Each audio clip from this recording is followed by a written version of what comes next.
Bonjour, nous continuons notre programme de deuxième semestre avec trois poètes importants, Rimbaud, Baudelaire et Zara. Avec Rimbaud 1854-1891, Rimbaud, qui vient après Baudelaire, un jeune poète dont le talent précoce a indiscutablement contribué à la modernisation de la poésie française en fin du XIXe siècle. Certes, Rimbaud s'est non seulement illustré dans le style de la prose poétique, mais il a également écrit deux poèmes que beaucoup considèrent comme des vers libres dans ses Illuminations. Illuminations, c'est le recueil de poésie de Rimbaud. Ces deux poèmes, c'est Marine et Mouvement. Nous avons choisi dans notre programme aujourd'hui Marine, son poème de vers libre. C'est le 26e poème sur 54 des Illuminations. Il a acquis 54 poèmes dans Illumination. Marine, c'est le 26e poème.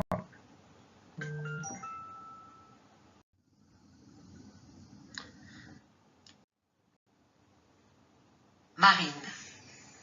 Les chars d'argent et de cuivre, l'époux d'acier et d'argent, battent l'écume, soulèvent les souches des ronces. Les courants de la lande et les ornières immenses du reflux filent circulairement vers l'est, vers les piliers de la forêt, vers les fûts de la jetée dont l'angle est heurté par des tourbillons de lumière. Donc, c'est un poème de vers libre et il faut tout d'abord dire qu'on ne doit pas confondre vers libre avec prose poétique, parce que la prose poétique reste de la prose, c'est-à-dire un texte avec des phrases, avec une ponctuation cohérente, mais qui se distingue de la prose traditionnelle par un lyrisme plus grand et par le recours à des procédés d'écriture poétique. Donc, il ne faut vraiment pas confondre les deux genres. Donc, comme nous avons déjà dit, ce poème avec l'autre poème Mouvement sont les seuls poèmes en vers libre de recueil. Parmi les 54 poèmes, sont les deux seuls poèmes en vers libre, qui annoncent bien sûr la prose versifiée. Il s'agit dans ce poème de la superposition d'images de deux mondes différents, la mer et la campagne. Rimbaud a écrit ses 54 poèmes entre 1873 et 1876, lors des voyages avec Verlaine en Allemagne, en Belgique, en Angleterre. Marine donc évoque vraiment un monde bouleversé. Le thème revient souvent dans la poésie et la peinture. Marine chez Verlaine, par exemple, reprend exactement le même thème que Marine de Rimbaud. C'est toujours un monde bouleversé. Un monde bouleversé. En peinture, c'est un tableau représentant la mer, donc l'eau en bord de la mer, en fait, la terre. Donc c'est l'eau et la terre. Annonce déjà les deux thèmes principaux du poème qui sont la mer et la terre. C'est ça.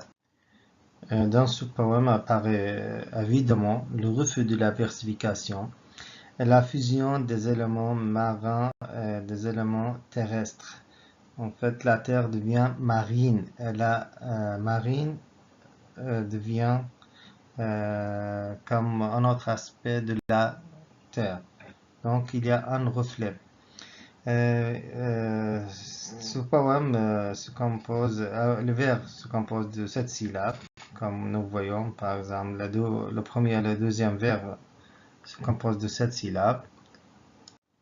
Tandis que le troisième vers, 4 syllabes, quatrième vers, 8 syllabes, c'est ça la diversité de vers libres Ici, c'est une image vraiment une image concrète de vers libre. Comme nous avons déjà dit, ce poème avec l'autre mouvement. Ce sont deux poèmes seulement dans le recueil qui sont des poèmes de vers libre. C'est un poème donc lisant composé de deux phrases en vers libre. Il n'y a pas de rime finale ni d'isométrie. Les vers sont variés, 4, 14 syllabes, ça dépend de la diversité, de la longueur des vers, de type descriptif et de registre épique. Il y a une ambiguïté bien sûr dans le texte. Cette ambiguïté, c'est dans la fusion des éléments terrestres et marins. Une question qui se pose, est-ce que nous sommes devant une vision réelle, une représentation picturale ou encore une création de l'imagination? Il n'y a pas de réponse précise. L'imagination reste ouverte pour l'explication, pour l'analyse, pour la justification du texte, parce que ça reste, est-ce que c'est vraiment une image réelle ou c'est une image imaginaire? Il y a encore une autre ambiguïté. Le texte est bâti sur une similitude et une confusion de deux éléments, comme nous avons déjà dit, distincts d'ordinaire, la terre et la mer. Ici, Rimbaud voudrait réunir les deux éléments. Il voudrait réunir. D'où la présence constante du rythme binaire. Nous avons un rythme binaire dans ce poème. De plus, le poète ici semble influencé par la technique picturale de Turner. C'est un peintre anglais. Ce peintre anglais, il a compté dans sa peinture sur la fusion des éléments terrestres et marins.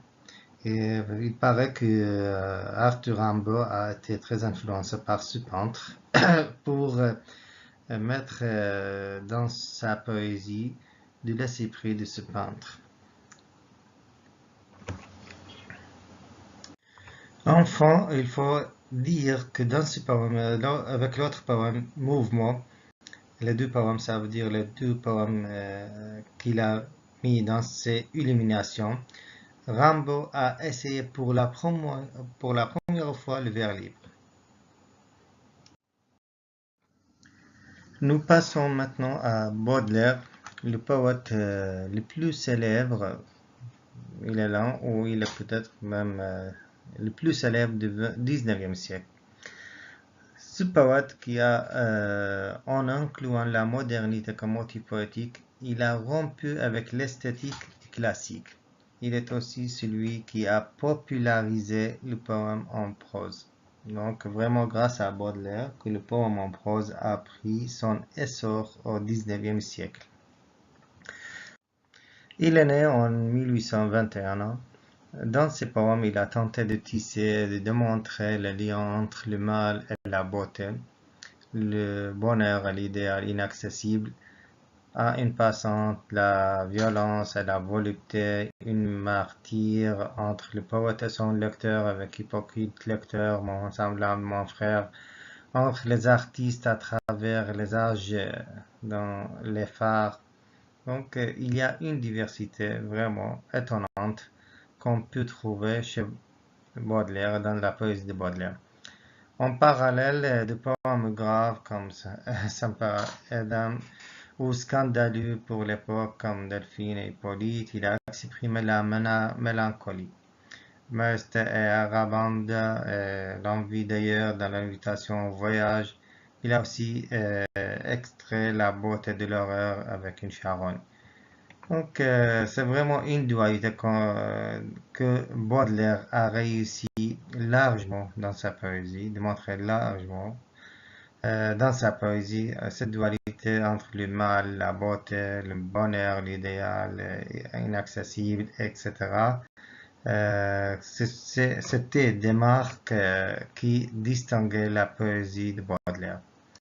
Et son recueil, Les Fleurs du Mal, reste évidemment le recueil le plus célèbre dans la poésie française.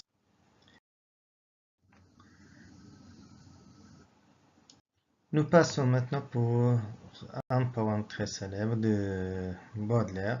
Ce poème, c'est un poème en prose. Ce genre poétique a vu le jour au XIXe siècle, qui a eu son essor grâce à Baudelaire, bien sûr, au XIXe siècle. Le poème en prose, c'est un texte rédigé dans un style poétique, mais ne respectant pas les règles classiques de versification. Donc, ce genre ne respecte pas les règles classiques de versification qui étaient très répandues au XIXe siècle. Surtout chez Baudelaire et chez Arthur Rimbaud, bien sûr. Le poème en prose, c'est une forme de texte hybride. Ce n'est ni une nouvelle, ni une histoire brève, ni poème au sens traditionnel. Donc, il s'agit, comme disait, il s'agit d'un texte en prose bref, formant une unité et caractérisé par sa gratuité. Ici, avec La soupe et les nuages, ce poème était publié dans un recueil de spleen de Paris. Dans ce poème, qui représente une forme de poème en prose, ce poème a été dédié à Berthe, qui a été écrit aussi à la première personne. C'est une simple, comme on peut dire, de récit autobiographique ou d'une anecdote. Ce poème, comme nous voyons, dans ce poème, il y a deux paragraphes. Ma petite folle bien-aimée me donnait à dîner par la fenêtre ouverte de la salle à manger. Je contemplais la mouvante architecture que Dieu fait avec les vapeurs, les merveilleuses constructions de l'impalpable.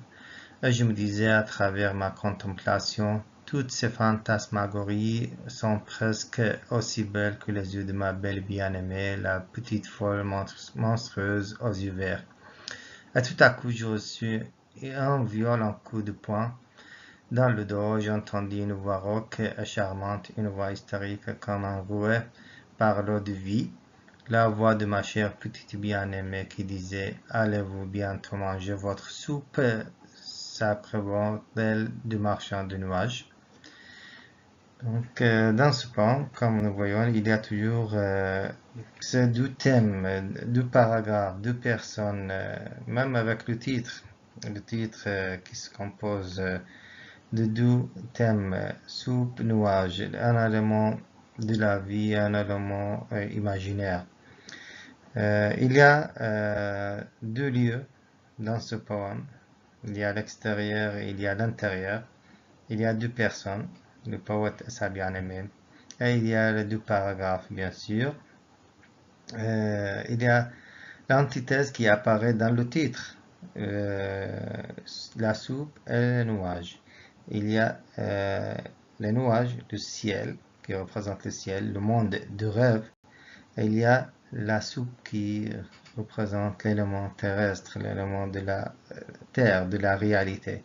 Donc il y a cette fusion de deux mondes, comme nous avons déjà vu avec Rimbaud, mais ici, ce n'est pas l'eau et la terre, c'est le ciel et la terre.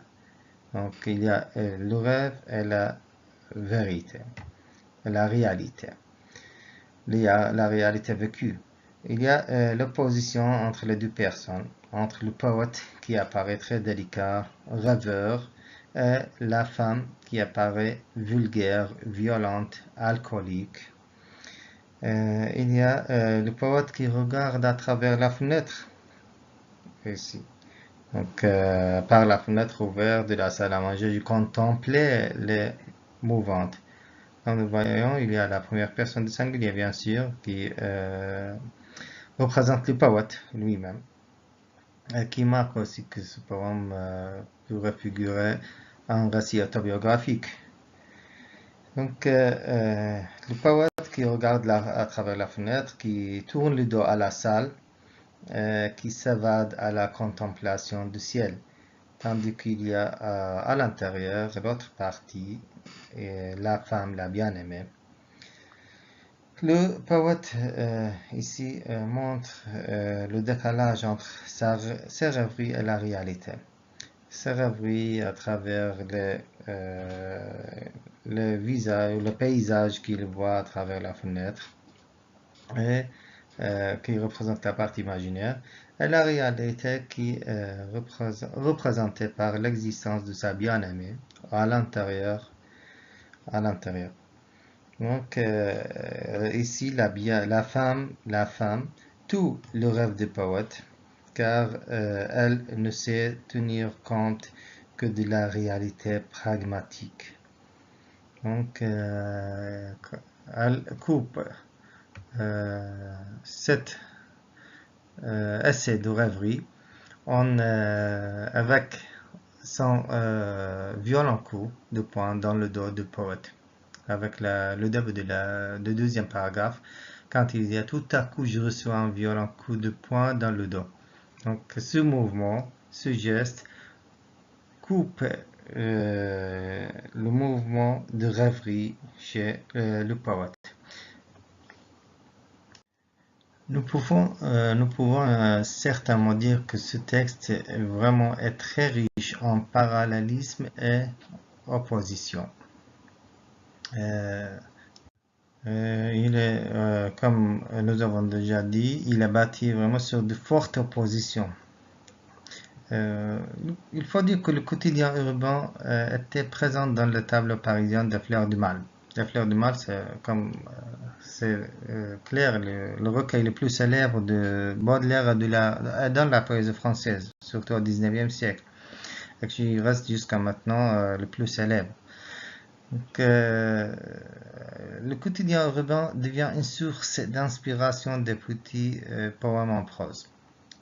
Ici, comme nous voyons dans ce poème qui a été écrit vraisemblablement à Bruxelles, et il est paru dans l'édition posthume de 1869, donc après la mort de Baudelaire.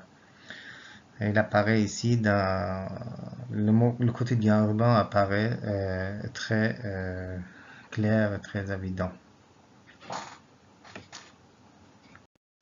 Nous passons maintenant à Tristan Tzara, le poète qui est né le 16 avril 1896 à Moanesti, en Roumanie, est mort le 24 décembre 1963 dans le 7e arrondissement de Paris. C'est un écrivain, poète, essayiste de langue roumaine et française. Il est l'un des fondateurs du mouvement Dada, dont il sera par la suite le chef de file. Il est considéré Tristan Tzara est considéré sans doute comme le Dada qui a le plus profondément changé la poésie. Certains de ses poèmes et de son recueil intitulé 25 poèmes sont totalement dénués de sens et les rimes disparaissent pour donner forme à une suite de mots sans logique apparente. Ce que nous allons voir plus tard avec son poème pour faire un poème dadaïste. Donc il ironise, surtout dans ce poème que nous avons choisi dans notre programme, il ironise lui-même sur la façon dont on peut faire un poème dada. Et ici, c'est son poème. Pour faire un poème dadaïste, 1916, prenez un journal, prenez le ciseau, prenez dans le journal un article ayant la longueur que vous comptez donner à votre poème, découpez l'article, découpez ensuite avec soin chacun des mots qui forment cet article et mettez-les dans un sac. Agitez doucement, sortez ensuite chaque paupière l'une après l'autre, copiez consciencieusement dans l'ordre où elles ont quitté le sac. Le poème vous ressemblera et vous voilà un écrivain infiniment original et d'une sensibilité charmante encore qu'incomprise de vulgaire. Ce poète marque absolument que la poésie dada se base sur le hasard et non sur un résultat voulu. Donc c'est le hasard qui représente vraiment l'élément déclencheur de l'aventure du poème dadaïste. Et nous avons, grâce à cette idée, une autre idée qui montre que la poésie, d'après la conception dadaïste, ne doit plus être esthétique. Donc ce n'est pas l'esthétique qui compte pour les dadaïstes. C'est pour cette raison qu'ils vont modifier la typographie, inverser certains vers afin de renouveler la poésie.